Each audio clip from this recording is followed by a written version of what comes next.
सितंबर 10 India, US और Brazil के initiative से इंडिया की प्रेसिडेंसी के अंडर G20 समिट के दौरान न्यू दिल्ली में एक ग्रुप का गठन हुआ, ग्लोबल बायोफ्यूल अलायंस, जिसको फाउंडिंग मेंबर्स के साथ अर्जेंटीना, कनाडा, इटली और साउथ अफ्रीका ने ज्वाइन किया और साथ ही 4 invitee countries Bangladesh, Singapore, Mauritius और यूएई ने इसे सपोर्ट किया है। यह एक कोशिश है फॉसिल फ्यूल्स के अल्टरनेटिव बायोफ्यूल्स के प्रोडक्शन और उनके यूज़ को बढ़ावा देने के लिए। तो आज मैं आपको बताऊंगी बायोफ्यूल्स के बारे में, पर इससे पहले अगर आपने मेरे चैनल को सब्सक्राइब नहीं किया है तो अभी सब्सक्राइब करें और मेरे इनिशिएटिव्स को सपोर्ट करते रहें। बायोफ्यूल समझने से पहले हम समझते हैं कि फॉसिल फ्यूल्स क्या होते हैं। कोल, नेचुरल गैस और पेट्रोलियम, ये सभी फॉसिल फ्यूल्स हैं। मिलियंस ऑफ ईयर्स पहले मेरीन ऑर्गेनिजम्स डेथ के बाद सी फ्लोर में सिंक कर गए और वहाँ सेडिमेंट्स के साथ मिक्स होकर दब गए। बहुत सालों तक हाई प्रेशर और हाई टेम्परेचर के इम्पैक्ट से ये डेड मैटर फॉसिल फ्यूल्स में कन्वर्ट हो जाते हैं। ये फॉसिल फ्यूल्स जब बर्न किए जाते हैं तो इनसे एनर्जी प्रोड्यूस होती है। साथ ही इनके बर्निंग से टॉक्सिक गैसेस और green house gas carbon dioxide भी रिलीज होती है। पर ये fossil fuels non renewable source है एनर्जी का। नॉन रिन्यूएबल इसलिए क्योंकि इनको बनने में न सिर्फ मिलियंस ऑफ ईयर्स लगते हैं, बल्कि कॉन्टिन्यूस यूज से इनका स्टॉक खत्म हो जाएगा और फिर हम इनको रिप्लेस नहीं कर पाएंगे। 1950 में एक जियोलॉजिस्ट एम किंग हबर्ट ने प्रिडिक्ट किया था कि वर्ल्ड फॉसिल फ्यूल्स में ऐसी कमी फेस करेगा जिससे इकोनॉमीज डैमेज हो सकती है। यह है पीक ऑयल थ्योरी, जिसके अकॉर्डिंग ऑयल का प्रोडक्शन एक पीक पॉइंट तक जाएगा और फिर कम हो जाएगा या फिर खत्म हो जाएगा। कुछ रिसर्चर्स के अकॉर्डिंग पीक ऑयल पॉइंट निकल चुका है और अब हम डिक्लाइन की तरफ है, पर रिसेंट डेटा कुछ और ही बताते हैं। टेक्नोलॉजी डेवलपमेंट से न्यू रिजर्व्स हमें अभी भी मिल रहे हैं। वहीं इंटरनेशनल एनर्जी एजेंसी की वर्ल्ड एनर्जी आउटलुक 2015 के एस्टिमेट्स हैं कि करंट रेट ऑफ प्रोडक्शन से ऑयल 53 ईयर्स में खत्म हो जाएगा, नेचुरल गैस 54 ईयर्स और कोल 110 ईयर्स में। ये फोरकास्ट इस एजम्पशन पर बेस्ड था कि 2040 तक टोटल प्राइमरी एनर्जी की 59% डिमांड फॉसिल फ्यूल्स ही पूरी करेंगे। साथ ही फॉसिल फ्यूल से होने वाला पोल्यूशन न सिर्फ हमारी हेल्थ पर नेगेटिव इम्पैक्ट डालता है, बल्कि इनसे हुए ग्रीन हाउस गैसेस के एमिशन से क्लाइमेट पर भी असर होता है और यही कारण है कि गवर्नमेंट्स बायोफ्यूल्स पर विचार कर रही हैं। पर आखिर ये बायोफ्यूल्स क्या हैं? बायोफ्यूल्स वो फ्यूल्स हैं जो एनिमल या प्लांट वेस्ट से मिलते हैं और क्योंकि ये वेस्ट मटेरियल हमको फिर से अवेलेबल हो सकता है, इसलिए बायोफ्यूल्स को एनर्जी का रिन्यूएबल सोर्स भी कहा जाता है। इंटरनेशनल एनर्जी एजेंसी के according biofuels are defined as liquid fuels derived from biomass and used as an alternative to fossil fuel based liquid transportation fuels such as gasoline, diesel and aviation fuels. Biofuels सिर्फ liquid form में नहीं होते हैं, ये solid और gases form में भी मिलते हैं। पर उससे पहले अभी हम ये जानते हैं कि बायोफ्यूल्स की ज़रूरत क्यों है। ग्लोबली कार्बन एमिशंस में 1/4 कंट्रीब्यूशन ट्रांसपोर्ट सेक्टर का है। इस सेक्टर को डीकार्बोनाइज यानी कार्बन एमिशंस को कम करने के लिए बहुत सी कंट्रीज ने इलेक्ट्रिक व्हीकल्स के प्रोडक्शन को बढ़ावा भी दिया है। जैसा कि हमने वीडियो के शुरुआत में देखा कि फॉसिल फ्यूल्स न सिर्फ एटमॉस्फेयर को पोल्यूट करते हैं, बल्कि ये एनर्जी के नॉन रिन्यूएबल रिसोर्स भी हैं, जिनको बनने में मिलियंस ऑफ ईयर्स लगते हैं और एक बार अगर ये खत्म हुए तो हम इनको दोबारा प्रोड्यूस नहीं कर पाएंगे। इसलिए हमें सस्टेनेबल एनर्जी मीन्स जो कि कॉस्ट इफेक्टिव और इको फ्रेंडली हो, ऐसे मीन्स ढूंढने की ज़रूरत है और बायोफ्यूल्स फॉसिल फ्यूल्स का एक अच्छा ऑल्टरनेटिव हो सकते हैं। तो चलिए अब हम जानते हैं कि बायोफ्यूल्स कितने टाइप्स के होते हैं। ये सॉलिड, लिक्विड और गैसियस फॉर्म्स में होते हैं। सॉलिड बायोफ्यूल्स जैसे कि वुड, ड्राइड प्लांट मटेरियल्स और मैन्योर। वुड को हम डायरेक्टली यूज करते हैं एज अ रॉ मटेरियल, जिसे बर्न करने से हीट प्रोड्यूस होती है और ये हीट पावर प्लांट में जनरेटर्स को चलाने के लिए यूज की जाती है, जिससे इलेक्ट्रिसिटी का प्रोडक्शन होता है। बट वुड बर्निंग से डिफॉरेस्टेशन रेट बढ़ेगा, जिसके अपने नेगेटिव इम्पैक्ट्स हैं और इसका दूसरा ऑल्टरनेटिव है लिक्विड बायोफ्यूल्स, जो कि बायोफ्यूल्स का सेकंड टाइप भी है। लिक्विड बायोफ्यूल्स में पहला टाइप है इथेनॉल या इथाइल अल्कोहल और दूसरा है बायोडीजल। इथेनॉल बनता है स्टार्च या शुगर के फर्मेंटेशन से और इथेनॉल के लीडिंग प्रोड्यूसर्स ब्राज़ील और यूएस है। ब्राज़ील में इथेनॉल प्राइमरीली शुगर केन से बनाया जाता है और इसे 100% इथेनॉल फ्यूल की तरह यूज किया जाता है, या फिर गैसोलीन में 85% इथेनॉल ब्लेंड या मिक्स किया जाता है।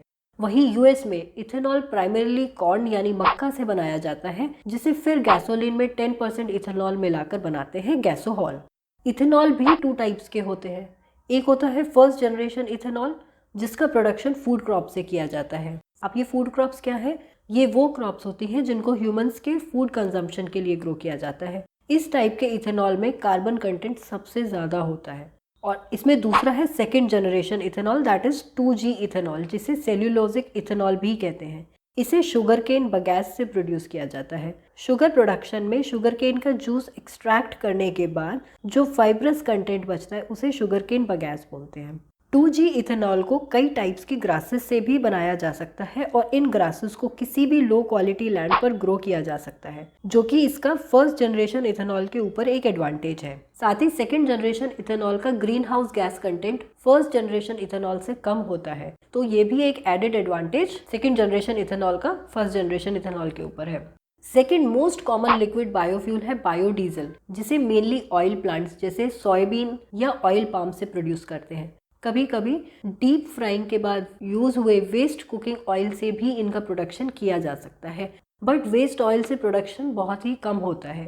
कुछ एल्गी की स्पीशीज में भी 40% लिपिड कंटेंट होता है, जिसे बायोडीजल में कन्वर्ट किया जा सकता है। इन्हें थर्ड जनरेशन या 3G लिक्विड बायोफ्यूल्स भी कहते हैं, पर इकोनॉमिकली थर्ड जनरेशन बायोफ्यूल का प्रोडक्शन थोड़ा मुश्किल है।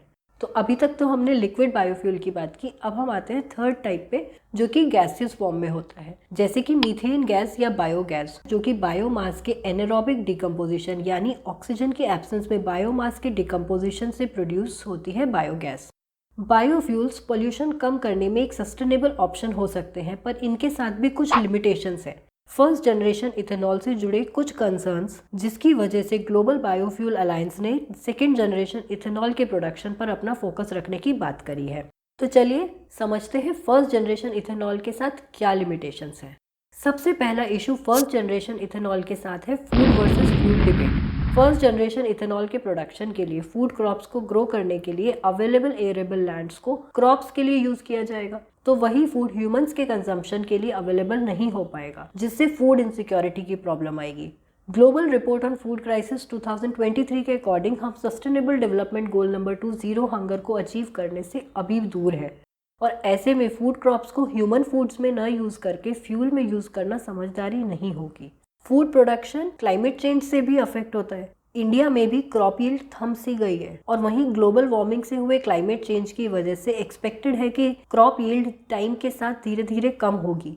ऐसे में लिमिटेड क्रॉप यील्ड बढ़ती पॉपुलेशन का पेट भरने के लिए ज़्यादा ज़रूरी होगी, और यदि बायोफ्यूल प्रोडक्शन के लिए कल्टीवेशन एरिया बढ़ा दिया जाए तो वो हमारे फॉरेस्ट को इम्पैक्ट करेगा। डिफॉरेस्टेशन और बायोडाइवर्सिटी लॉस बढ़ेगा, जिसके अपने अलग नेगेटिव इम्पैक्ट्स हैं। यूनिवर्सिटी ऑफ मिशिगन की एक स्टडी भी बताती है कि इंक्रीज टेम्परेचर की वजह से ground water depletion rate current rate के कंपैरिजन में 2040 to 81 में ट्रिपल हो सकता है। तो ऐसे में फूड प्रोडक्शन फ्यूल से ज़्यादा इंपॉर्टेंट हो जाता है। न सिर्फ ये, इथेनॉल प्रोडक्शन के लिए क्रॉप्स ग्रो करने में भी फॉसिल फ्यूल्स का कंजम्पशन होगा, जैसे कि फार्मिंग इक्विपमेंट्स, ट्रैक्टर्स वगैरह में फॉसिल फ्यूल्स का यूज़ होगा। फर्टिलाइजर्स के मैन्युफैक्चरिंग में भी फॉसिल फ्यूल्स का यूज़ होता है। साथ ही जो क्रॉप्स प्रोड्यूस होंगी उनके ट्रांसपोर्टेशन में फॉसिल फ्यूल्स कंज्यूम होंगे, और इथेनॉल के डिस्टिलेशन प्रोसेस में भी फॉसिल फ्यूल्स का कंजम्पशन होगा। तो बायोफ्यूल्स के इंडस्ट्रियल प्रोडक्शन में ग्रीन हाउस गैसेस का एमिशन होगा, जो कि रिन्यूएबल फ्यूल के less green house gas emission के बेनिफिट को खत्म कर देता है। इन सभी फैक्टर्स के कारण सेकेंड जनरेशन इथेनॉल इकोनॉमिकल और सस्टेनेबल है। इंडिया में भी टारगेट है 2025 से 26 तक पेट्रोल के साथ 20% इथेनॉल ब्लेंडिंग अचीव किया जाए। बट इंडिया में ethanol blending entirely first generation ethanol से होती है, जिसका मेनली प्रोडक्शन शुगर केन से होता है। इंडिया में मोलासेस, जो कि शुगर का बाय प्रोडक्ट है, उससे इथेनॉल प्रोड्यूस किया जाता है। बट 20% ब्लेंडिंग टारगेट को अचीव करने के लिए गवर्नमेंट ने फूड ग्रेन्स जैसे कि मेज, डैमेज्ड फूड ग्रेन्स और राइस से इथेनॉल प्रोडक्शन अलाउ कर दिया है। बट इंडिया की ग्रोइंग पॉपुलेशन की फूड रिक्वायरमेंट को पूरा करने के लिए फ्यूल के लिए क्रॉप्स ग्रो करना क्या सस्टेनेबल मेथड होगा? हमें सेकेंड जनरेशन इथेनॉल के प्रोडक्शन पर स्ट्रेस देना होगा। सेकेंड जनरेशन इथेनॉल न सिर्फ ग्रीन हाउस गैसेस का एमिशन कम करेंगे, साथ ही इंटरनल कंबस्टन इंजन्स की लाइफ को बढ़ाएंगे। क्रॉप रेजिड्यू से बनने से फार्मर्स को एडिशनल इनकम भी होगी और जॉब अपॉर्चुनिटीज भी बढ़ेंगी। ग्लोबल बायोफ्यूल अलायंस के 3 फाउंडिंग मेंबर्स इंडिया, यूएस और ब्राजील मिलकर ग्लोबली 85% बायोफ्यूल प्रोड्यूस करते हैं, जिसका 81% वो कंज्यूम भी करते हैं। और इंटरनेशनल एनर्जी एजेंसी के according global biofuel demand India, Brazil और इंडोनेशिया से आएगी। तो बायोफ्यूल एक स्टेप हो सकता है एक बेहतर और सुंदर भविष्य की ओर।